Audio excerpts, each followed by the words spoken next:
Hola, saludos época. Estamos aquí, les voy a mostrar, voy a hacer un paneo del espacio donde estamos. Estamos aquí en la Moctezuma, ¿sí, verdad? Sí, es la Moctezuma. Estoy aquí con Aulogelio López, que me hizo favor de compartirme un poco de su tiempo ahora que estuvo aquí en Ciudad de México. Y bueno, pues él tenía la inquietud de venir a visitar el taller del señor Magdaleno Cano. Él nos va a compartir un poquito de quién lo trae aquí, cómo se enlaza con esta familia y el impacto que tuvo el ver tanta historia acumulada en estos recortes de periódico por la propia voz del campeón de Magdaleno Cano, una persona muy reconocida en la época dorada. Así que bueno, ahorita vamos a platicar un poquito con Aulo sobre sus inicios. A ver, Aulo, hola, buenos días. Hola, buenos días, Almita, y a todos tus seguidores.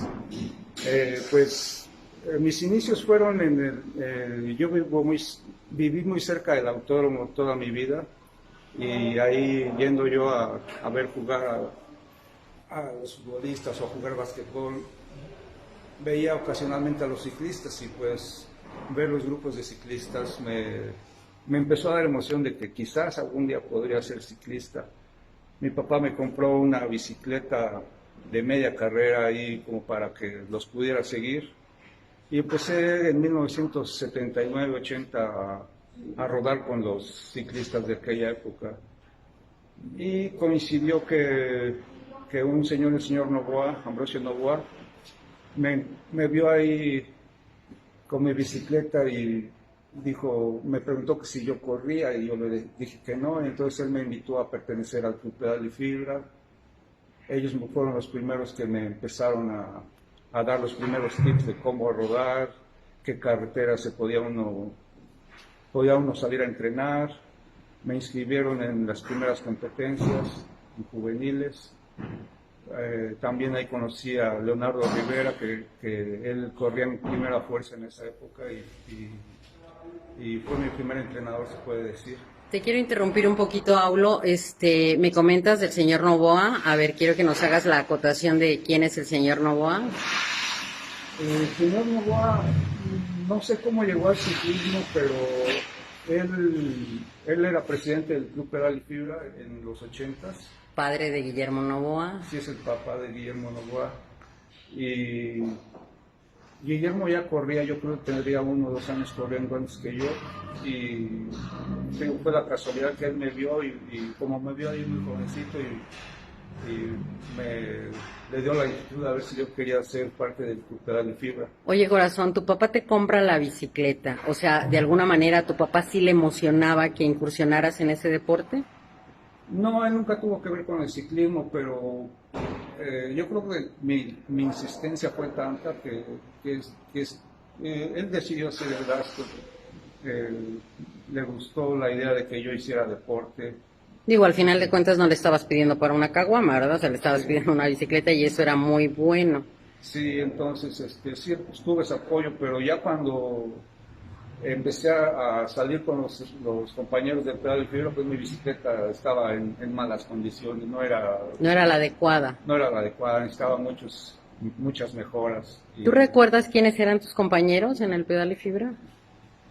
Pues eran muchachitos que no destacaban mucho, ellos se retiraron muy pronto, pero me acuerdo de Abelino Ramírez. ¿Quién los dirigía? ¿El señor Novoa o tenían otra persona? No, cuando fuimos juveniles nos dirigió un año Leonardo Rivera, que él es originario de Los Mochis, pero estaba estudiando aquí en la Ciudad de México, y era el único corredor de primera categoría o elite que es ahora, y el que tenía más experiencia fue el que nos guió para poder empezar a competir. Oye, corazón, ahora otra cosa. Te encontraste con un deporte que realmente es sufrido, o sea, no es fácil. ¿Cuáles fueron tus primeras experiencias, tus primeras sensaciones, Saulo? Pues al principio no lo vi tan sufrido, porque aunque no ganaba casi, pero pues las distancias son cortas. Yo entrenaba solamente en el autódromo, no lo sentí tan sufrido. Ya cuando me empecé a dar idea de que era sufrido fue cuando ya tuve mis primeras caídas o ya empecé a dar el salto a un nivel más fuerte. Ya empecé a competir fuera del distrito y ya me di cuenta que no estaba tan fácil, ya había muchos corredores muy buenos, entonces ahí fue cuando ya me di cuenta que entrenar haciendo frío, calor, lloviendo, distancias más largas, las caídas y las tronadas que algunas veces me puse en mis primeras competencias, incluso al final de mi carrera siempre tuve etapas críticas durante mis competencias. Sí, sí, el ciclismo me enseñó que no era nada fácil. Oye, y bueno, esos fueron tus inicios. ¿Recuerdas cuándo empezó a demandarte más el ciclismo? ¿Cuáles fueron tus brincos de ese primer equipo a los demás, donde ya empiezas a representar